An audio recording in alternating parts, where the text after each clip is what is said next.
The Mediterranean night was a heavy velvet curtain, humid and smelling of salt and expensive perfume, draped over the deck of the Obsidian. To the untrained eye, the superyacht was a floating palace of excess, a playground where the world's elite gathered to drink vintage champagne and broker deals that would shift the stock markets of 3 continents. But to Nia, it was a fortress. She stood by the railing, the sea breeze teasing the high slit of her emerald silk gown, her dark skin glowing under the soft ambient lighting of the deck. In her hand, she held a crystal flute that she hadn't sipped from in 20 minutes. Her eyes, sharp and assessing, scanned the crowd not for potential lovers or business partners, but for threats, exits, and one man in particular. Through the microscopic earpiece hidden deep within her left ear canal, a voice crackled, static-laced but urgent. Target is moving toward the aft deck. Nia, you have a 15-minute window before his security sweep resets. Do not engage unless necessary. Copy, she whispered, barely moving her lips, appearing to simply be humming along to the jazz quartet playing in the corner. She turned, her movements fluid and practiced, and her gaze landed on him immediately. Kang Min-ho, the head of the Seoul-based Jumajul syndicate, a criminal empire that had its tentacles wrapped around shipping lanes, cyber warfare, and arms dealing. The dossier had described him as ruthless, a man who had dismantled his rivals with the precision of a surgeon. But the dossier hadn't prepared her for the physical reality of him. He was standing near the bar, dressed in a tuxedo that fit his lean, muscular frame like a second skin. He wasn't loud or ostentatious like the other men on the boat. He possessed a terrifying stillness. His hair was pitch black, swept back from a face that was handsome in a sharp, almost cruel way. When he sipped his whiskey, his eyes swept over the party with a look of utter boredom, as if he were a wolf forced to have tea with sheep. Nia's heart hammered a rhythmic code against her ribs, not from fear, she told herself, but from the adrenaline of the hunt. She was an operative for a shadow agency that didn't officially exist, and her mission was simple: clone the biometric data from Min-ho's private server located in the master suite, exposing his network to international intelligence. Seduction wasn't the primary plan, but it was a contingency she was prepared to use. She adjusted the diamond bracelet on her wrist. It wasn't jewelry. It was a high-frequency decryptor capable of bypassing military-grade locks.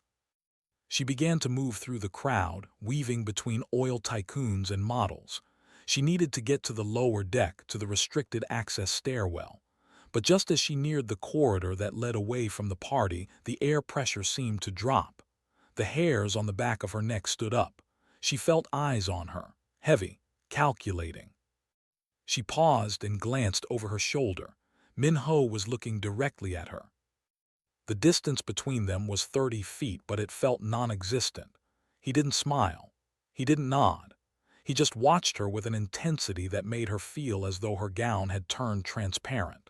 For a spy, being noticed was usually a failure, but Nia knew how to pivot. If the predator sees you, you don't run. You become something interesting enough not to eat immediately. She held his gaze for a second longer than was polite, offered a faint, mysterious smirk, and then turned away, disappearing into the shadows of the corridor. She moved fast now. The heels of her shoes were muffled, designed for silence. She reached the door marked crew only, her entry point. She tapped her bracelet against the keypad. The diamonds flashed a faint blue light, numbers cycling rapidly on the small hidden interface. Click. The door opened. She slipped inside, the noise of the party instantly cut off, replaced by the low thrum of the yacht's massive engines. "I'm in," she whispered, heading to the master suite. "Careful, Nia," the handler's voice came back. "Thermal imaging shows 2 guards posted outside his quarters. You can't take them silently." "I don't plan to," she murmured. She moved down the plush hallway, her mind mapping the blueprints she had memorized. There was a service vent in the laundry storage, 3 doors down. It would drop her directly into the walk-in closet of the master suite. It was undignified for a woman in a $5,000 dress, but the mission came first. She reached the storage room, picked the lock, and slid inside. It was tight, smelling of detergent. She hoisted herself up, muscles straining, and shimmied into the ventilation shaft. It was a tight squeeze, claustrophobic and hot.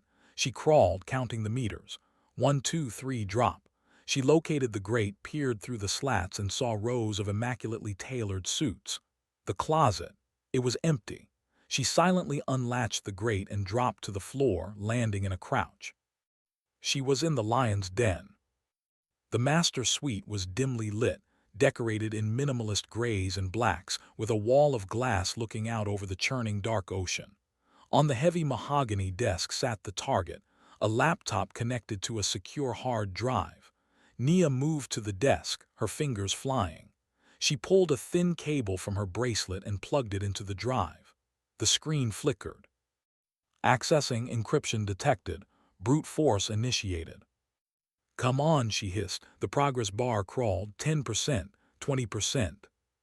Suddenly, the handle of the main door turned. Nia froze. There was nowhere to hide that wouldn't look suspicious. The closet was too far. The balcony was a dead end.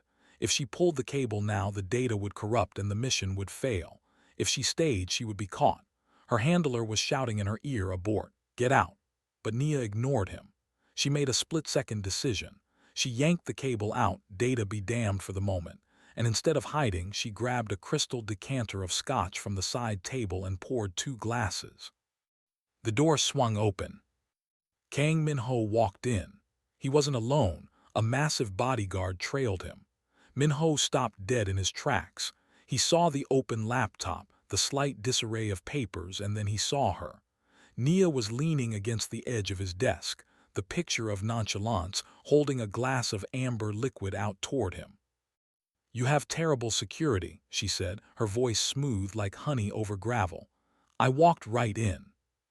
The bodyguard reached for his weapon, his face twisting in anger. "Boss, I'll—" Min-ho raised a hand, silencing the man instantly. He didn't look at the guard, he didn't look at the laptop. He looked only at Nia.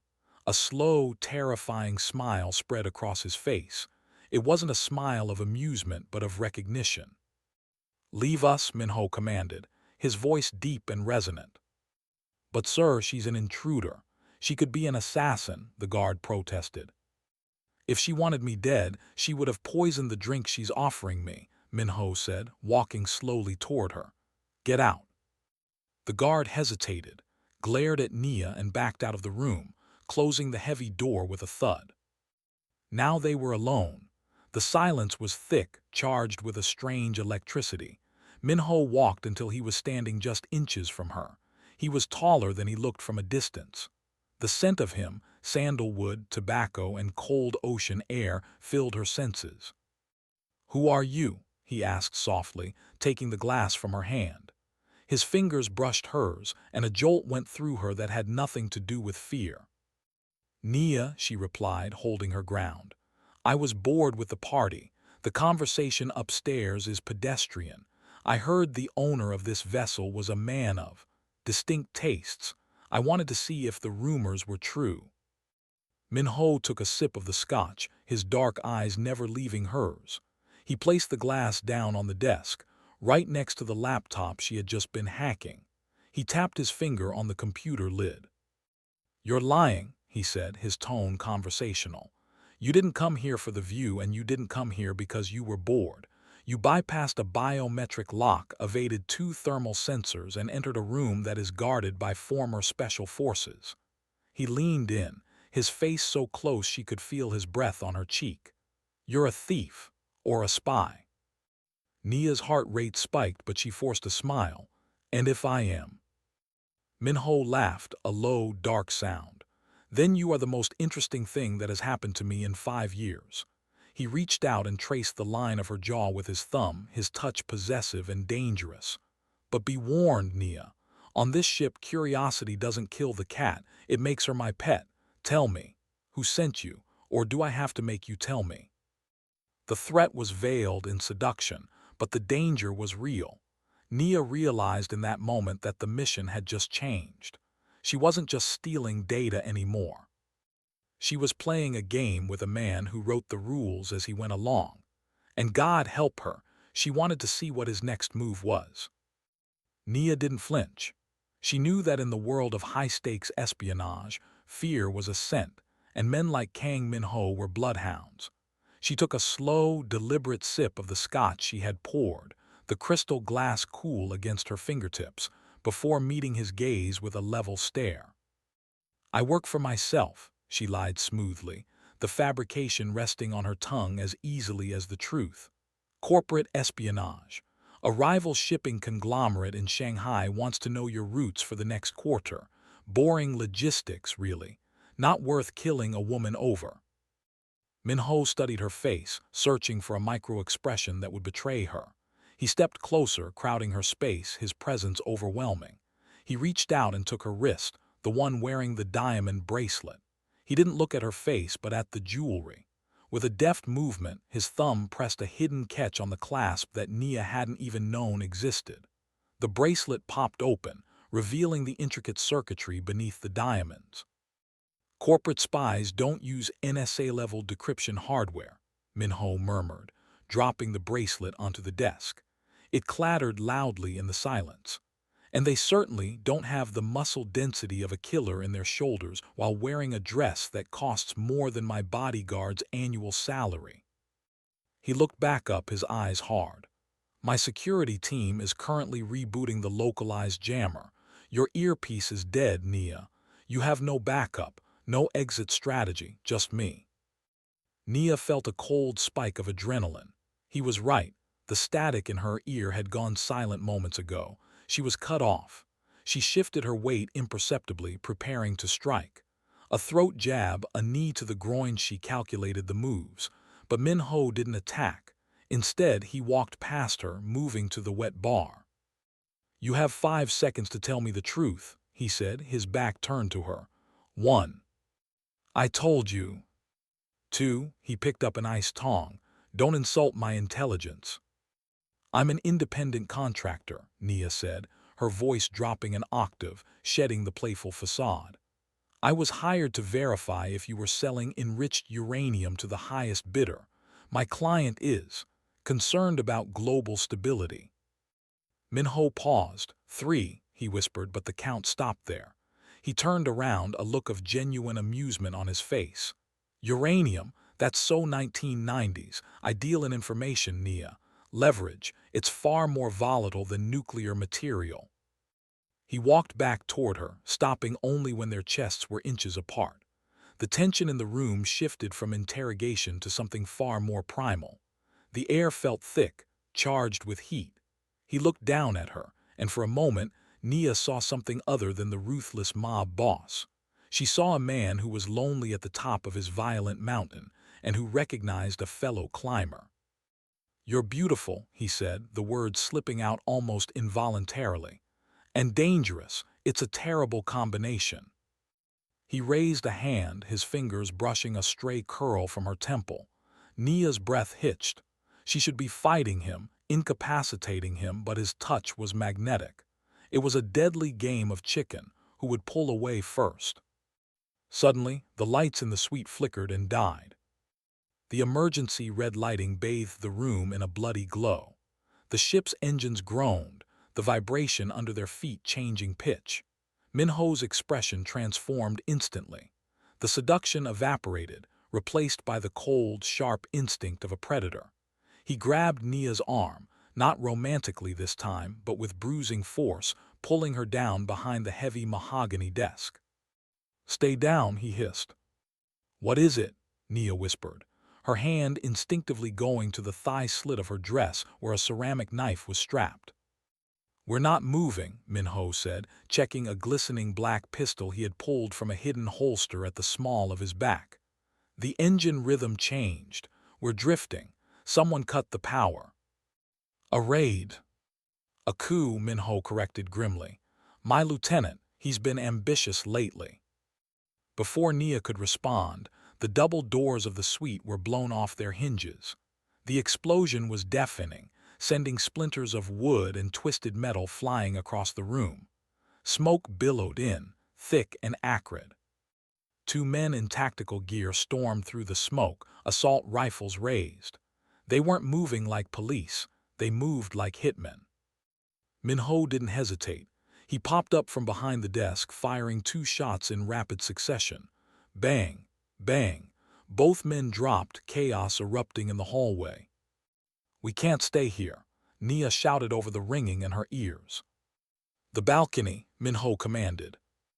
They scrambled toward the glass wall. Min-ho shattered the lock with the butt of his gun and slid the door open. The humid night air rushed in, whipping Nia's dress around her legs. They stepped out onto the private deck. Below them, the dark water churned. Above, on the upper decks, Nia could hear gunfire and screaming. The party had turned into a slaughterhouse. "Can you swim?" Min-ho asked, looking over the railing. "In this dress, I'll drown," Nia snapped. She looked around, her spy instincts overriding the panic. There, the service ladder. It leads to the lower engine deck. If we can get to the auxiliary control room, we can reboot the systems and lock them out. Min-ho looked at her, surprised. "You want to help me save my ship?" "I want to get off this boat alive," Nia retorted. "And right now you're my best bet, unless you want to shoot me too." Min-ho holstered his weapon, a dark smirk returning to his face. "Not yet, after you." They moved to the side of the yacht where a narrow maintenance ladder clung to the hull. Nia kicked off her heels, watching them plummet into the black ocean below. She climbed over the railing, the metal cold and slippery against her bare feet. The wind howled. They descended into the darkness, suspended between the violence above and the abyss below. As they reached the lower promenade, a door burst open 10 feet away. A man with a machete lunged out, one of the galley crew who had evidently turned traitor. He swung the blade at Min-ho's head. Min-ho ducked, but he was off balance on the slippery deck. The attacker raised the blade for a killing blow. Nia didn't think. She launched herself forward, sliding on the wet teak wood. She swept the attacker's legs out from under him. As he fell, she rolled, grabbed his wrist, and twisted it with a sickening crack. The machete clattered to the deck. Before the man could scream, Min-ho was there. He delivered a single, brutal kick to the man's temple, silencing him. Min-ho looked at the unconscious man, then at Nia. She was breathing hard, her hair wild, her eyes fierce. "Krav Maga," Min-ho noted, impressed. "Israeli intelligence training." "I told you," Nia said, standing up and smoothing her dress, though her hands were trembling slightly. "I'm a freelancer." "You're a terrible liar, Nia," Min-ho said, stepping close to her again. The adrenaline of the fight had only amplified the tension between them. He reached out, his hand grasping the back of her neck, pulling her forehead to rest against his. "But you're a magnificent fighter." "We need to move," Nia whispered, her heart hammering against her ribs, and this time she knew it wasn't just the danger. "They'll be coming." "Let them come," Min-ho growled low in his throat. "But first, we need weapons, and we need to get you out of that dress and into something tactical." "Is that a proposition, Mr. Kang?" "It's a survival strategy," he said, pulling back to look into her eyes. "But if we survive this night, I intend to make a great many propositions to you." He took her hand, his grip firm and warm. "Come on, my private armory is this way." They ran together down the narrow corridor of the lower deck, enemies above and uncertainty ahead, their fates now inextricably locked together in the dark belly of the yacht. The hidden armory was concealed behind a false bulkhead in the dry storage pantry. Min-ho pressed his palm against a rusted metal panel that looked like nothing more than a patch repair. A hidden scanner read his biometrics, and with a pneumatic hiss, the wall slid back to reveal a stark, white room lined with an arsenal that rivaled a small nation's military. Nia stepped inside, the cool air conditioning of the vault a relief against the humid sweat of the chase. Her eyes scanned the racks, MP5 submachine guns, suppressed pistols, flashbangs, and rows of ceramic body armor. "You really were expecting a war," Nia commented, running her fingers over the cold steel of a jagged combat knife. "Peace is just the pause between wars," Min-ho replied, moving to a locker. He pulled out a black tactical jumpsuit, a pair of heavy combat boots and a Kevlar vest. He tossed them to her. "Put these on. The silk is lovely, but it won't stop a 9-round, and the heels are a liability." Nia caught the bundle.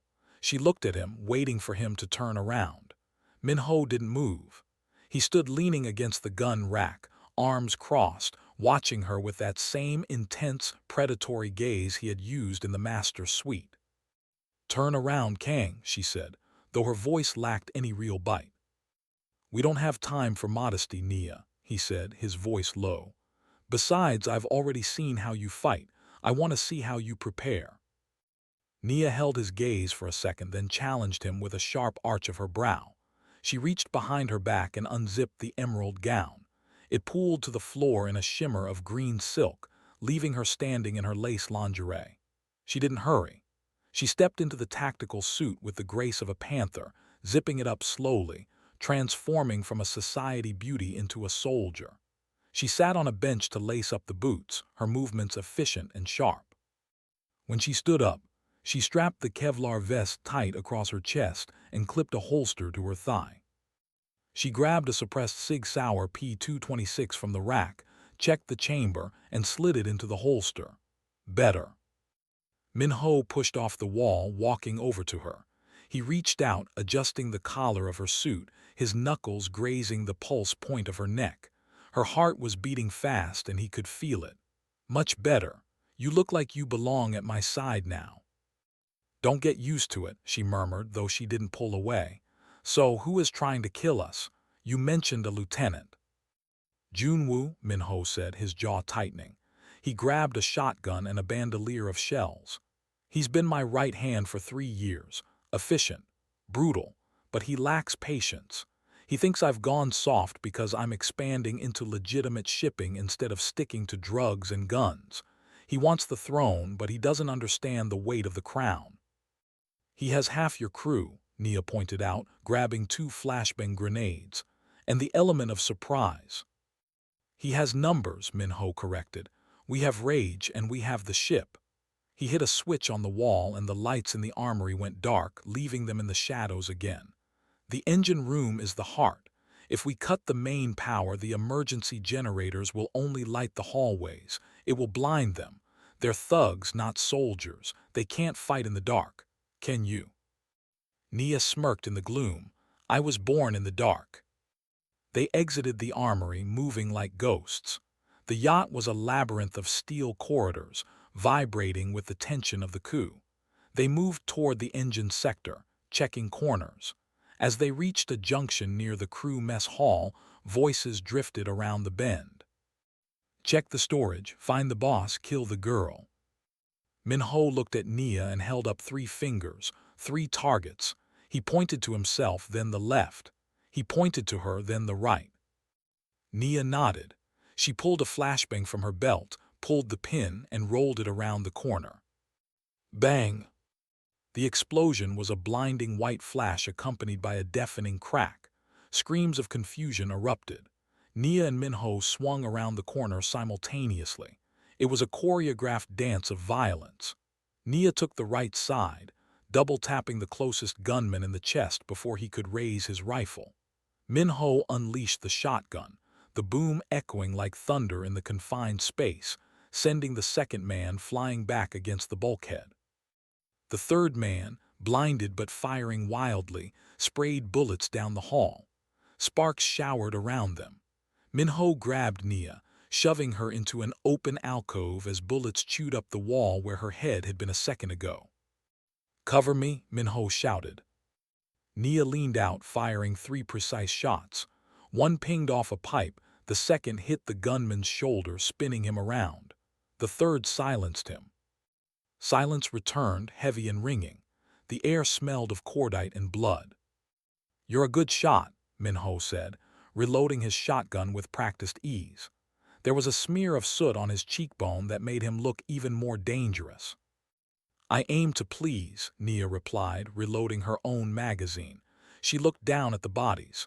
"We need to move fast. That noise will draw the rest of them." They sprinted toward the heavy steel doors of the engine room. Min-ho tried the wheel, but it wouldn't budge. Locked from the inside, Junwoo's men are already in there. They're guarding the kill switch, Nia realized. If we blast the door, they'll mow us down in the funnel. Min-ho looked up. The maintenance hatch. He pointed to a grate near the ceiling, wrapped in pipes. It leads to the catwalks above the engines. It's tight, hot, and dangerous. Lead the way, Nia said without hesitation. Min-ho boosted her up. She scrambled into the narrow crawlspace, the heat instantly oppressive. The engines below were massive, thrumming beasts, radiating waves of temperature that made sweat trickle down her back instantly. Min-ho followed, closing the grate behind them. They crawled on their bellies through the dust and grease. Through the slats of the walkway floor, Nia could see the engine room below. It was cavernous, 2 stories high. 4 men were patrolling the floor. In the center, near the control console, stood a man in a white suit that was now stained with oil. He was shouting into a radio. "That's Junwoo," Min-ho whispered from behind her. His voice was laced with a venomous calm. "He looks stressed," Nia whispered back. "He should be," he missed. "What's the play?" Nia asked. "We can't take all 5 from up here without them finding cover." "I don't need to kill them all," Min-ho said, pulling a small remote detonator from his pocket. Nia looked at it, eyes widening. "What is that?" "I told you, Nia, I'm prepared." He pointed to several red canisters strapped to the fuel lines below. "Those are fire suppression tanks, but I modified the mixture. If I trigger the emergency release manually, it won't just foam the room. It will flood it with halon gas. It sucks the oxygen out of the air in 30 seconds. "That will kill everyone down there," Nia said, looking at him. "It's a revolution, Nia. Casualties are mandatory." He looked at her, his face hard. "Unless you have a moral objection to killing men who are currently hunting you down like a dog." Nia looked at the men below, checking their weapons. Automatic rifles, kill squads. She looked back at Min-ho. "Just don't gas us." "We have masks," Min-ho said, tapping the tactical gear he had given her. She checked the pocket on her thigh. Sure enough, a collapsible gas mask. "Put it on," he commanded. They pulled the masks over their faces, the world narrowing to the sound of their own breathing and the rubber seal against their skin. Min-ho looked at her through the lenses, his eyes dark and intense. He held up the detonator. He pressed the button. Below them, the red canisters exploded. A thick white fog erupted instantly, filling the lower level of the engine room with terrifying speed. The men shouted, but the sound was quickly muffled by the hissing gas. They clawed at their throats, dropping their weapons, panic setting in as the oxygen vanished. "Go," Min-ho's voice sounded tinny through the mask. He kicked the grate open, and they dropped from the ceiling onto the catwalk, descending into the white fog like avenging angels. It was time to take back the ship. The white fog of the halon gas swirled around their boots like dry ice on a stage floor, but there was no audience here, only the eerie silence of men who had lost the battle for breath. Nia moved through the haze, her weapon raised, stepping over the prone bodies of the mutineers. They were unconscious, their chests barely moving as the oxygen-deprived air took its toll. She found Min-ho standing over the body of Junwoo near the main control console. The traitor was on his back, eyes wide and bloodshot, gasping like a fish out of water, his hand feebly clutching a golden lighter, a gift Min-ho had given him years ago. Min-ho stared down at him through the bug-like lenses of his gas mask, showing no emotion. He reached down, took the lighter from Junwoo's weakening grip and pocketed it. He didn't say a word. He didn't need to. He walked to the console, typed in a command, and the massive ventilation fans roared to life overhead. "Clear," Min-ho's voice came through the mask. As the gas was sucked out and fresh sea air blasted in, they pulled off their masks. Min-ho's face was slick with sweat, his hair plastered to his forehead. He looked exhausted, but his eyes were burning with a cold, blue flame intensity. "He was your friend," Nia said quietly, looking at the stillness of the man on the floor. He was an employee who forgot his place, Min-ho corrected, though Nia heard the slight crack in his voice. He turned to her, checking her over. Are you hurt? I'm fine. Just a few bruises. Good, because we aren't done. Min-ho gestured to the monitors. We have the engines, but the bridge is still locked down. My head of security, a man named Silas, turned with Jun-woo. He's holding the bridge. He has control of the communications and the navigation. He's steering us into international waters where a salvage crew is waiting to strip the ship. Then we take the bridge, Nia said, reloading her pistol. Silas is smart. He will have the elevators rigged and the stairwells covered, Min-ho said. We can't just walk up there. Who said anything about walking? Nia smirked, a dangerous glint in her eyes. This yacht has a glass-bottomed pool on the upper deck that sits directly above the atrium leading to the bridge, right? Min-ho looked at her, a slow realization dawning. You want to blow the pool. Water is a powerful weapon. Tons of it crashing down through the ceiling creates a hell of a distraction. Min-ho laughed, a genuine breathless sound. You are absolute chaos, Nia, I love it. They moved out of the engine room, taking the service lift to the pool deck. The storm outside had intensified. Rain lashed against the teak decking, and lightning tore the sky apart in jagged purple streaks. The yacht pitched and rolled in the swelling waves. They reached the pool area. It was deserted, the water sloshing violently with the movement of the ship. Nia ran to the maintenance hatch of the pool's filtration system while Min-ho stood guard. She pulled a block of C4 explosive from the tactical bag she'd grabbed in the armory. Plastic explosives, Min-ho raised an eyebrow. Standard issue for corporate spies. I like to be prepared for hostile takeovers, she quipped, molding the clay-like substance onto the thick glass panel at the bottom of the deep end. She set the timer. 3 minutes. We need to be in position on the deck below. They sprinted down the external stairs, the rain soaking them to the bone. They took up positions on the balcony overlooking the atrium, just outside the heavy double doors of the bridge. Inside the atrium below them, 4 armed guards stood watch. Wait for the crash, Nia whispered, her shoulder pressed against Min-ho's. In the quiet before the explosion, Min-ho turned to her. The rain dripped from his nose and chin. He looked at her not as a partner or a tool, but as a woman who had matched him step for step in a dance of death. Nia, he said, his voice cutting through the sound of the wind. She looked up. Focus, Kang, we have 30 seconds. If we die in 30 seconds, he said, ignoring her warning, I don't want my last thought to be about ammunition. He grabbed the lapels of her tactical suit and pulled her to him. The kiss was hard, tasting of salt, rain, and adrenaline. It wasn't gentle. It was a collision of 2 violent worlds finding a common orbit. Nia froze for a microsecond, then melted into it, her hands gripping his hair, pulling him closer. It was a promise of everything that could happen if they survived this night. He pulled back, his forehead resting against hers.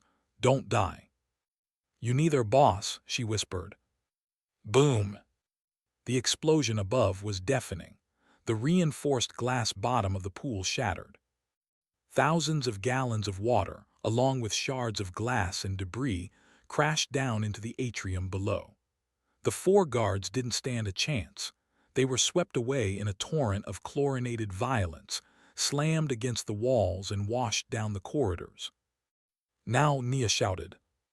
They kicked open the balcony doors and swung over the railing, dropping into the flooded, chaotic atrium. The water was knee-deep, swirling with debris. The alarm klaxons were blaring. They splashed toward the bridge doors. Min-ho fired the shotgun at the electronic lock, blowing it apart. He kicked the door open. The bridge was a wide, panoramic room filled with glowing screens. Silas stood at the helm, surrounded by 3 remaining men. They were startled by the sudden breach, turning too late. Nia slid across the wet floor, firing with precision. Bang, bang. 2 men went down. Min-ho took out the third with the butt of his shotgun. Silas, a massive man with a scar running down his face, roared and lunged at Min-ho, tackling him. The shotgun skid across the floor. They crashed into the navigation console, grappling for dominance. Silas was stronger, his hands finding Min-ho's throat, squeezing the life out of him. Nia aimed her gun, but they were wrestling too closely. She couldn't take the shot without risking Min-ho. "Min-ho!" she screamed. Min-ho's face was turning purple. He couldn't break the hold.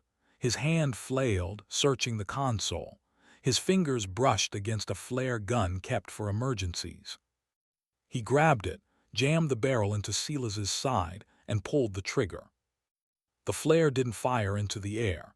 It burned directly into the man's ribs with searing white heat.